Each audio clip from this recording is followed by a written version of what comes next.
Dios, en su sabiduría y amor, no dejó a su iglesia a la deriva. Estableció pastores como líderes espirituales para guiarla, protegerla y alimentarla.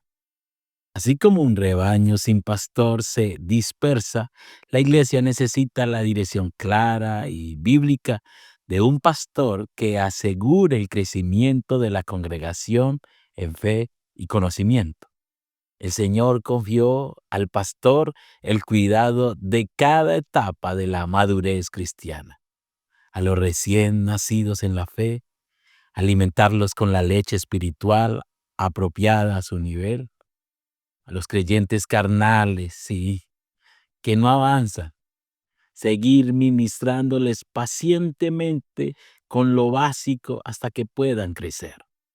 A los hermanos o niños fluctuantes, enseñarles a seguir la verdad en amor. A los maduros espirituales, proveerles alimento sólido, profundizando en las verdades del Evangelio.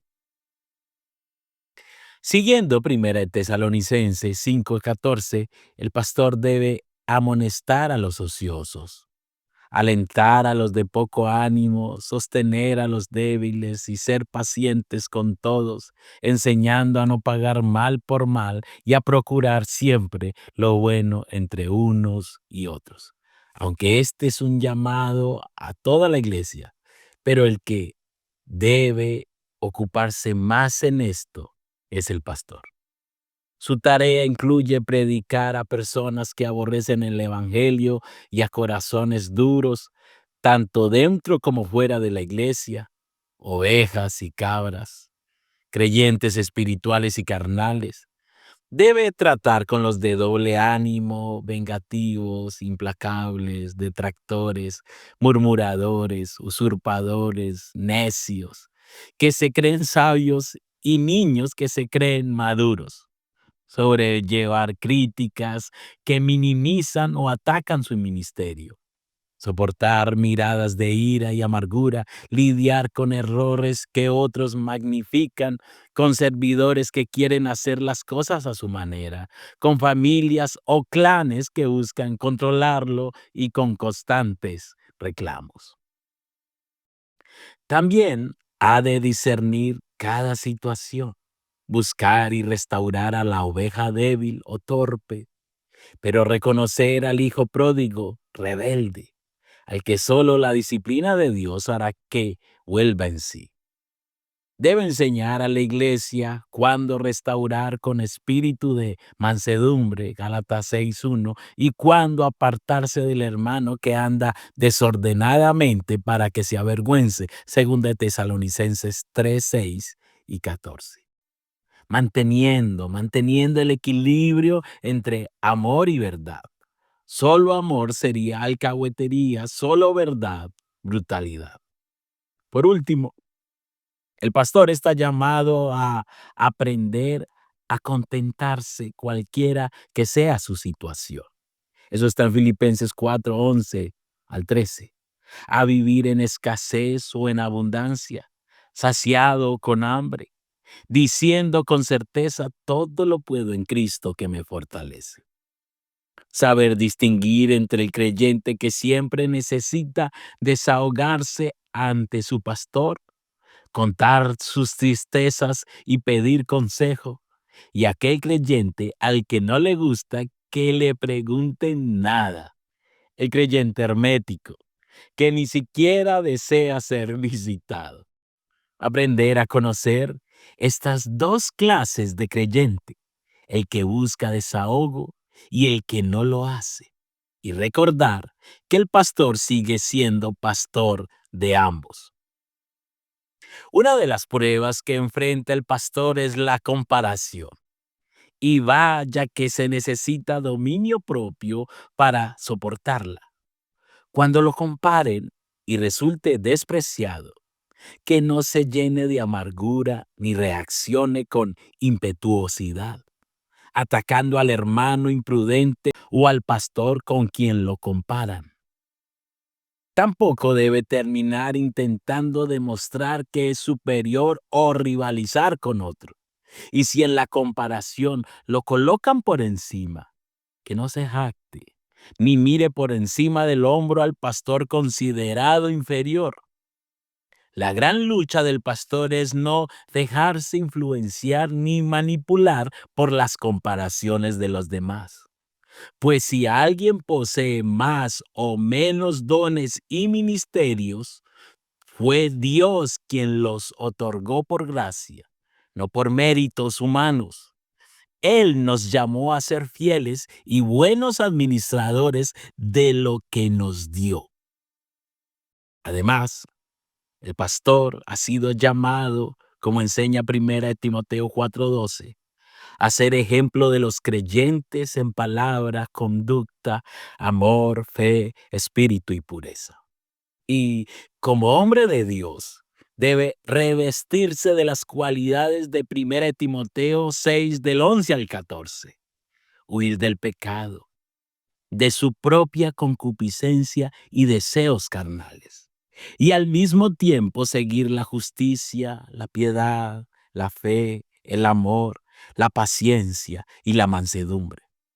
Este llamado a pelear la buena batalla de la fe contra la incredulidad y la frialdad de la iglesia, contra el pecado, el legalismo y el libertinaje, contra las enseñanzas cerradas y la falsedad, a ser fiel guardando el mandamiento sin mácula ni reprensión hasta la aparición de nuestro Señor Jesucristo, predicar la verdad, proteger la verdad y vivir esa verdad.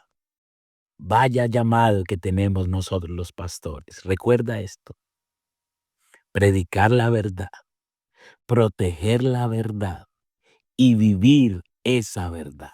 William Hendrickson describe el ministerio de Pablo como una lucha feroz e implacable contra toda oposición, contra Satanás, contra principados y potestades, contra los gobernantes de las tinieblas, contra la violencia y los vicios de paganos y judíos, contra el judaísmo entre los gálatas, el fanatismo en Tesalónica, la contienda, la fornicación y los litigios en Corinto, el gnosticismo incipiente en Éfeso y Colosas, contra peleas externas y temores internos y por último, pero no menos importante, contra la ley del pecado y de la muerte que operaba en su propio corazón.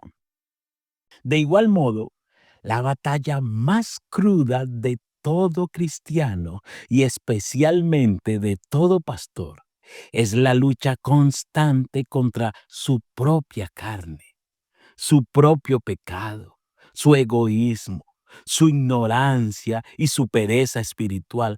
Cada día surgen nuevos frentes, nuevas batallas y la lucha continúa. Hechos 9, 15 y 16, el Señor le dijo: ve, porque instrumento escogido me es este, para llevar mi nombre en presencia de los gentiles y de reyes y de los hijos de Israel, porque yo le mostraré cuánto le es necesario padecer por mi nombre. La primera parte del llamado al ministerio es la que más nos entusiasma. Ser un instrumento escogido. Imagínese eso. Anunciar el evangelio a las naciones, a los reyes y a nuestro propio pueblo. Todos diríamos: heme aquí, envíame a mí. Pero la cuestión está en el versículo 16. Dios mismo nos mostrará cuánto es necesario padecer por su nombre. Y esto se cumplió al pie de la letra en la vida del apóstol Pablo. Normalmente los deportistas tienen vitrinas llenas de trofeos y medallas, donde exhiben sus logros y triunfos. Pablo, Señor Jesús, Pablo también tenía una vitrina, pero de sufrimientos. Una vitrina de cuánto había padecido por causa de Cristo. Esto lo expresa en 2 Corintios 11, del 23 al 28, donde enumera sus padecimientos. En trabajos más abundantes, en azotes sin número, en cárceles, más en peligros de muerte, muchas veces de los judíos 5 veces he recibido 40 azotes menos uno. 3 veces he sido azotado con varas, 1 vez apedreado, 3 veces he padecido naufragio, 1 noche y 1 día he estado como náufrago en alta mar, en caminos muchas veces, en peligros de ríos, en peligros de ladrones, en peligros de los de mi nación, en peligros de los gentiles, en peligros en la ciudad, en peligros en el desierto, en peligros en el mar, en peligros entre falsos hermanos, en trabajo y fatiga, en muchos desvelos, en hambre y sed, en muchos ayunos, en frío y en desnudez, y además de otras cosas, lo que sobre mí se agolpa cada día, la preocupación por todas las iglesias. Para Pablo, había algo incluso más doloroso que el sufrimiento físico: la carga diaria y constante por las iglesias. Aquellos creyentes débiles en la fe, los que caían en pecado, eran causa de un profundo dolor emocional para él. En 2 Corintios 4:16, Pablo declara: aunque nuestro hombre exterior se va desgastando, nuestro cuerpo, en su proceso natural de envejecimiento, tarde o temprano morirá. Pero Pablo no habla solo del desgaste natural. Él sabía que su estilo de vida, entregado por completo al ministerio, aceleraba ese deterioro. Aunque era un anciano, había gastado todas sus energías en la obra del Señor, tanto por sus esfuerzos constantes como por los golpes, azotes y persecuciones que enfrentó. Sin embargo, en el versículo 17 añade: porque esta leve tribulación momentánea produce en nosotros una cada vez más excelente y eterno peso de gloria. Pablo era un hombre de Dios que miraba más allá de lo físico. Su enfoque no estaba en su cuerpo envejecido, sino en lo espiritual. No se fijaba en lo visible, sino en lo invisible. No en lo temporal, sino en lo eterno. Su mirada estaba puesta en esa gloria excelente y eterna que le esperaba. Las tribulaciones son momentáneas. El sufrimiento es momentáneo. Los desprecios, las murmuraciones, las críticas, todo eso pasará. Nada de eso es eterno. Pero padecer por causa de Cristo produce resultados eternos, galardones eternos. Cuando dice excelente, se refiere a algo sobreabundante que supera toda medida. Peso de gloria es una expresión que habla de algo que tiene gran valor, algo eterno e inmensurable. Lo que quiero decir es que las tribulaciones producen un excelente y eterno peso de gloria. Las pruebas que enfrentamos por causa de Cristo generan una gloria eterna, un valor incalculable, una recompensa que sobrepasa todo lo imaginable. Como bien dijo C.S. Lewis, el peso de gloria será como ponerse una corona de oro, pero una corona que nos hace más fuertes, no más pesados. Nótese que cuando Pablo saludaba a las iglesias, les decía gracia y paz. Pero en las cartas ministeriales, las dos cartas a Timoteo y la carta a Tito, Pablo añade una tercera palabra: gracia, misericordia y paz. Esta tripleta expresa lo mejor de Dios, deseando que se haga realidad en la vida del joven predicador. Todo pastor y todo creyente necesita de estas tres bendiciones divinas: gracia, el favor inmerecido de Dios que nos provee perdón, justificación y salvación; misericordia, que nos libra de la miseria y del sufrimiento que el pecado produce y deja a su paso; paz, esa tranquilidad interna en el alma, en la mente y en el corazón, producida por la gracia y la misericordia de Dios. Gracia para cubrir el pecado, misericordia para resistir y rechazar el pecado, paz para que haya dominio y descanso en la vida. Y no solo eso, Dios también le ha dado al pastor y al creyente una segunda tripleta mencionada en 2 de Timoteo 1:7. Porque no nos ha dado Dios espíritu de cobardía, sino de poder, de amor y de dominio propio. Aquí espíritu se refiere, escuche, al carácter, disposición o actitud interna de la persona. Dios no nos ha dado un espíritu cobarde que se paraliza por el miedo frente a las adversidades, sino que nos ha capacitado con valentía por medio del Espíritu Santo para enfrentar cualquier situación. Él fortalece nuestro carácter espiritual, nos permite vencer la carne y el temor y nos impulsa con tres virtudes fundamentales: poder, fuerza sobrenatural para resistir y perseverar; amor, la motivación pura, correcta y santa para actuar; dominio propio, el autocontrol que permite mantenerse firme, centrado y sobrio en toda circunstancia. Dios ha llamado al pastor a su ministerio.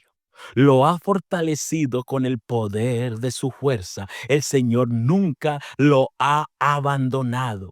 Ha estado con él en todos los días de su vida, donde quiera que haya ido.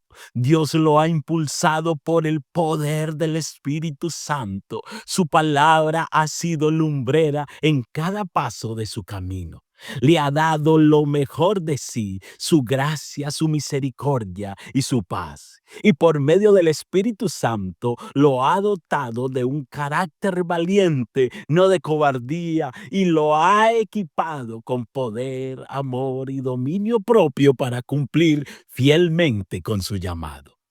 Y Dios, aleluya, Dios, en su misericordia, ha puesto a otros hombres de Dios al lado del pastor. Escuche esto. Dios ha puesto a otros hombres al lado del pastor, verdaderos hermanos, colaboradores, compañeros, mensajeros y ministradores de sus necesidades.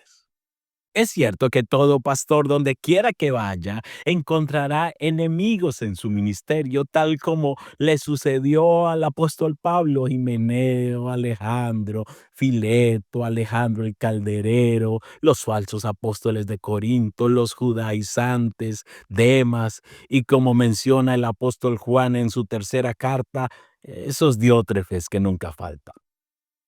Pablo tuvo que lidiar con falsos maestros, líderes egoístas y enemigos personales que se oponían a la verdad. Pero así como todo pastor tiene enemigos por causa de su ministerio, también es verdad que Dios lo ha bendecido con muchos que están para apoyarlo y sostenerlo en su obra. A lo largo de las epístolas vemos cómo Dios proveyó a Pablo de hombres y mujeres fieles que caminaron a su lado. Timoteo, mi hijo amado y fiel en el Señor. Tito, mi verdadero hijo en la común fe. Lucas, solo Lucas está conmigo. Priscila y Aquila, mis colaboradores en Cristo Jesús. Silas o Silvano, compañero de prisión y cantor de alabanzas en medio del sufrimiento. Bernabé, hijo de consolación. Onésimo, el que en otro tiempo fue inútil, pero ahora es útil. Juan Marcos, tómalo y tráele, porque me es útil para el ministerio. María, la que trabaja mucho por nosotros. Andrónico y Junias, muy estimados entre los apóstoles. Apeles, aprobado en Cristo. Rufo, escogido en el Señor. Y su madre, de quien Pablo dice que también fue madre para mí. Onesífero, el que muchas veces me confortó y no se avergonzó de mis cadenas. Que Dios redarguya los corazones y muestre en cuál de estos listados están para con el pastor. Usted, hermano, ¿en cuál listado está? ¿Son opositores o colaboradores? ¿Son una carga o un respaldo? ¿Están presentes en el momento y en el área donde el pastor más los necesita? Y entre todos estos colaboradores quiero hacer mención especial de Epafrodito, de quien Pablo escribe en Filipenses 2 del 25 al 30. Mas tuve por necesario enviaros a Epafrodito, mi hermano, colaborador y compañero de milicia, vuestro mensajero y ministrador de mis necesidades, porque él tenía gran deseo de veros a todos vosotros y gravemente se angustió porque habíais oído que había enfermado. Pues en verdad estuvo enfermo a punto de morir. Pero Dios tuvo misericordia de él, y no solamente de él, sino también de mí, para que yo no tuviese tristeza sobre tristeza. Así que le envío con mayor solicitud para que al verle de nuevo os gocéis y yo esté con menos tristeza. Recibidle, pues, en el Señor con todo gozo y tened en estima a los que son como Él. Recuerde esto, tened en estima a los que son como Él.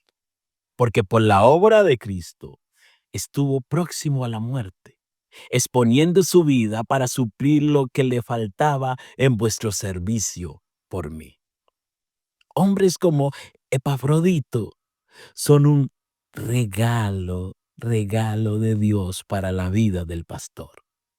Se necesitan hoy más que nunca hermanos, colaboradores, compañeros de milicia y ministradores de las necesidades del siervo de Dios. La primera característica de un Epafrodito es mi hermano. Este término va mucho más allá de una simple expresión de compañerismo. Revela una relación espiritual profunda y una identidad transformada por el Evangelio.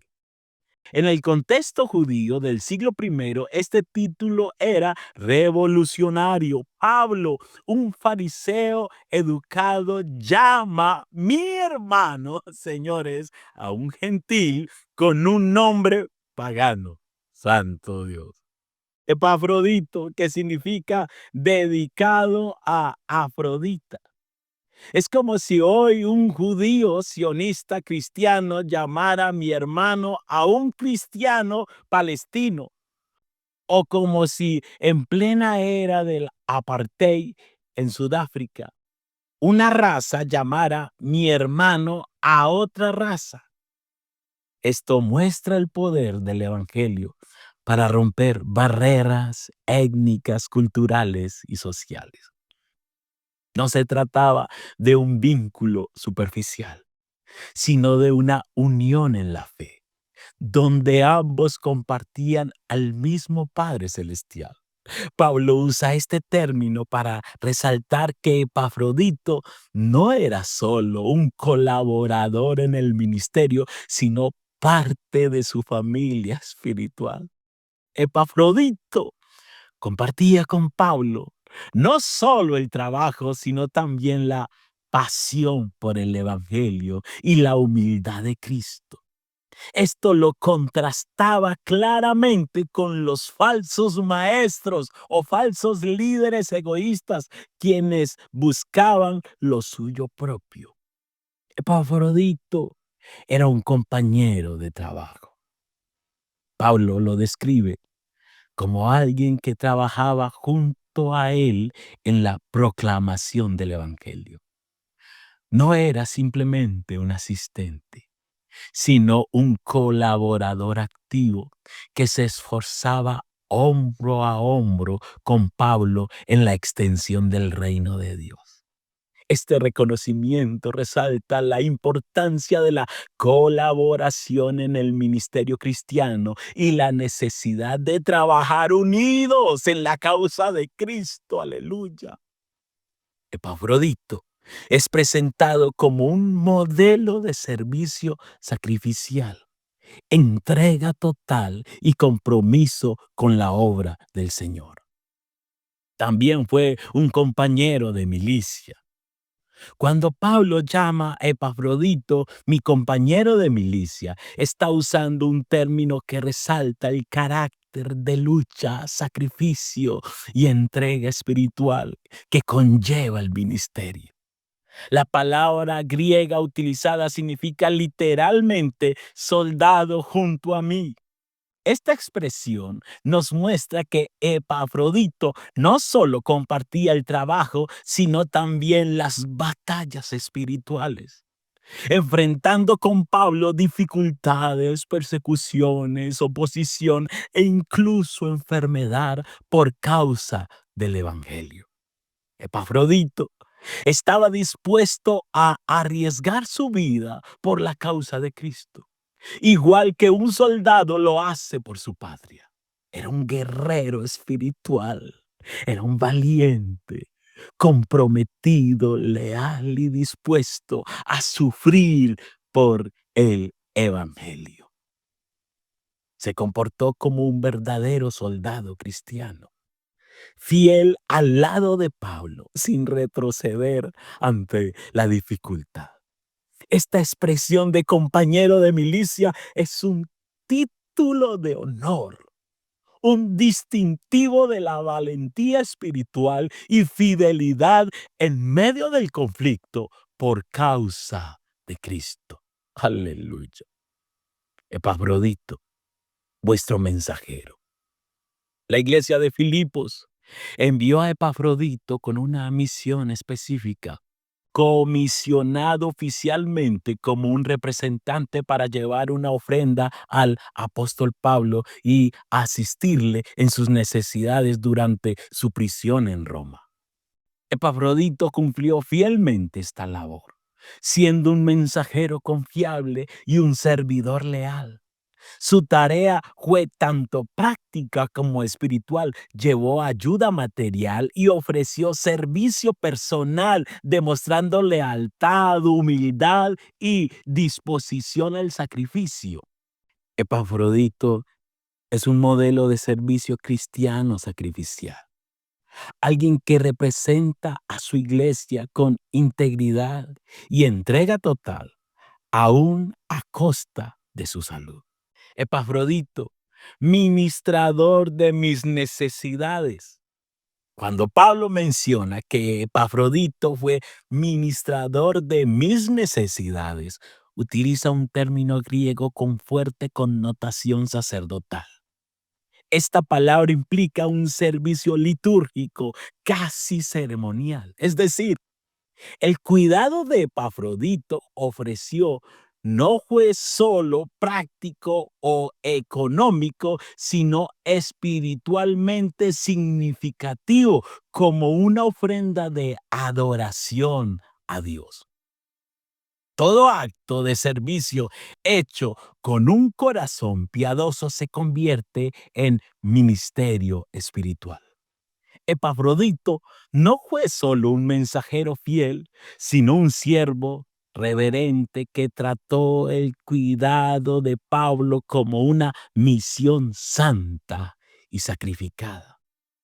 Recuerde eso. Trató el cuidado de Pablo como una misión santa y sacrificada.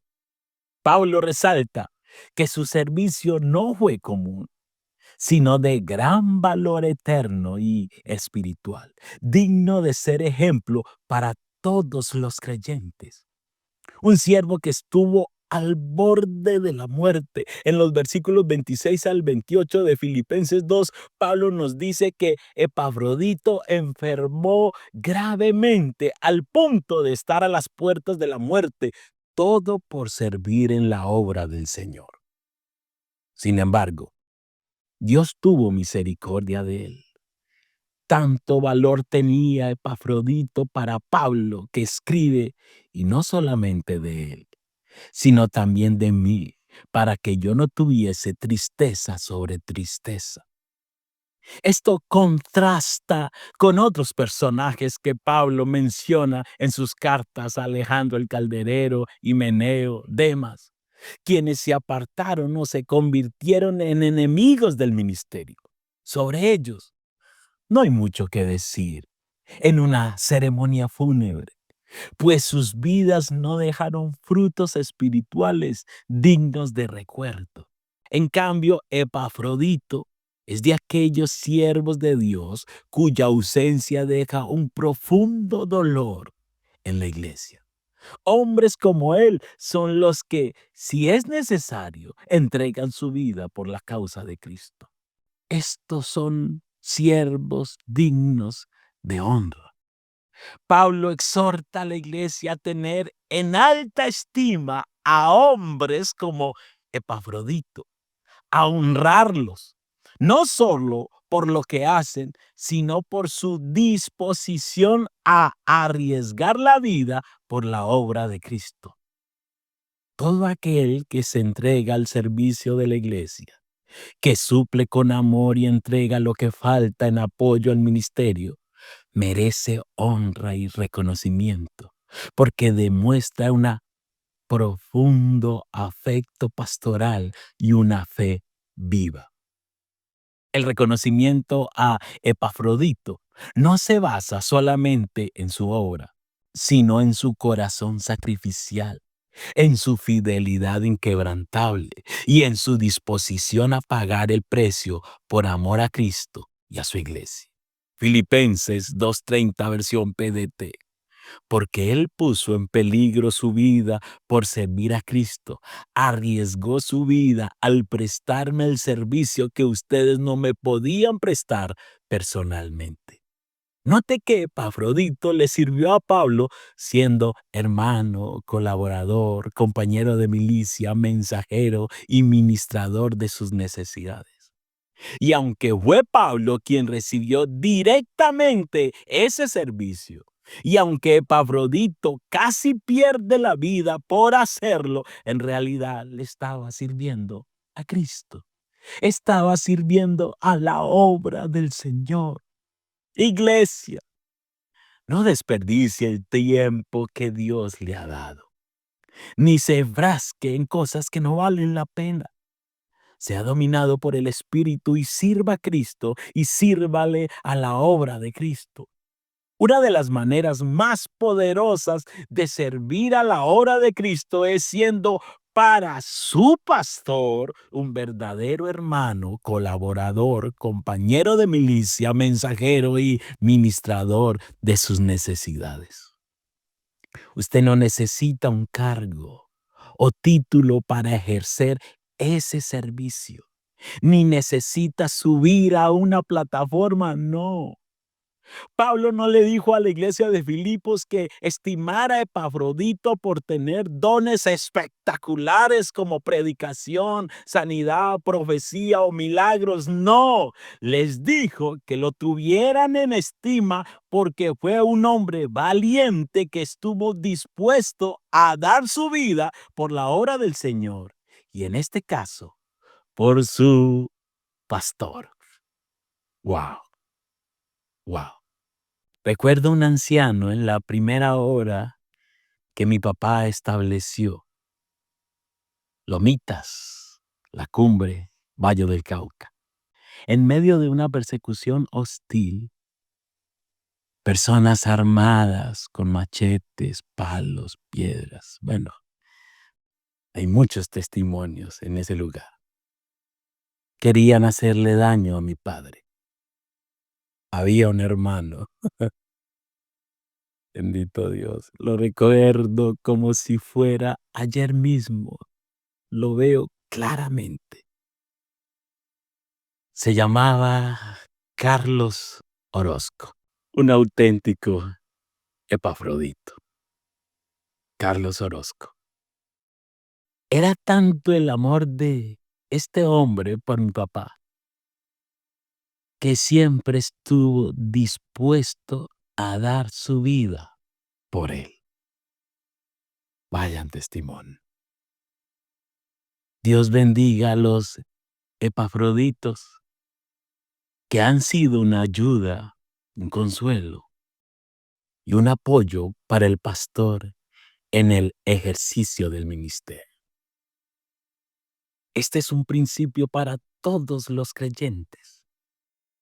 Pero hoy quiero hablar de Hebreos 13, que permanezca el amor fraternal hacia su pastor. No se olvide de practicar la hospitalidad con su pastor.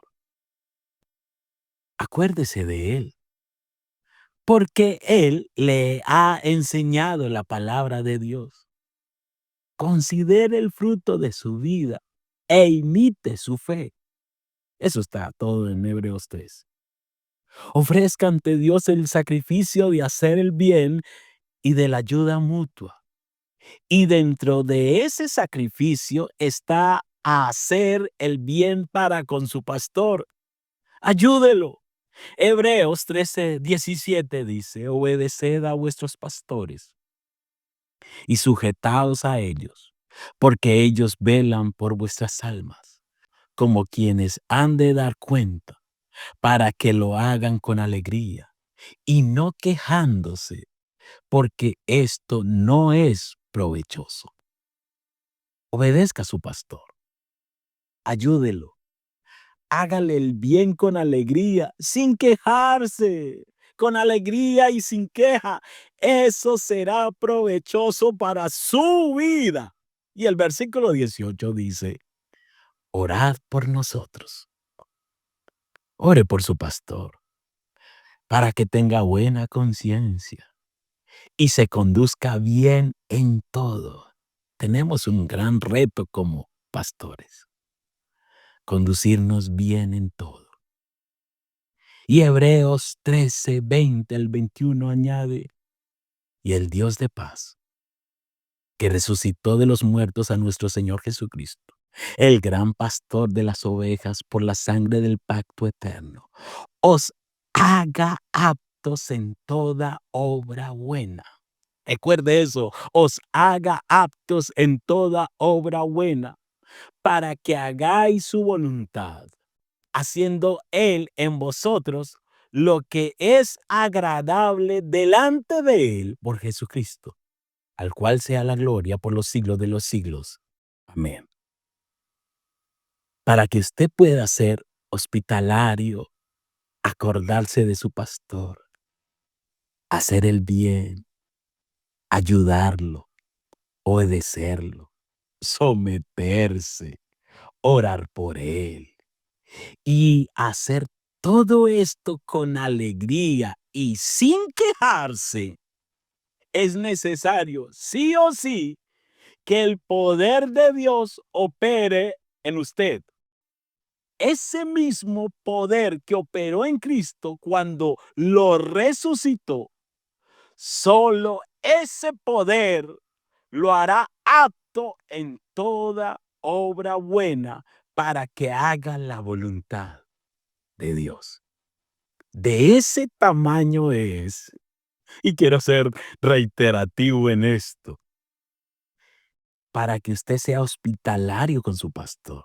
se acuerde de él, le haga el bien, lo ayude, le obedezca, se someta, ore por él y que todo esto lo haga con alegría y sin quejarse, solo es posible por el poder de Dios.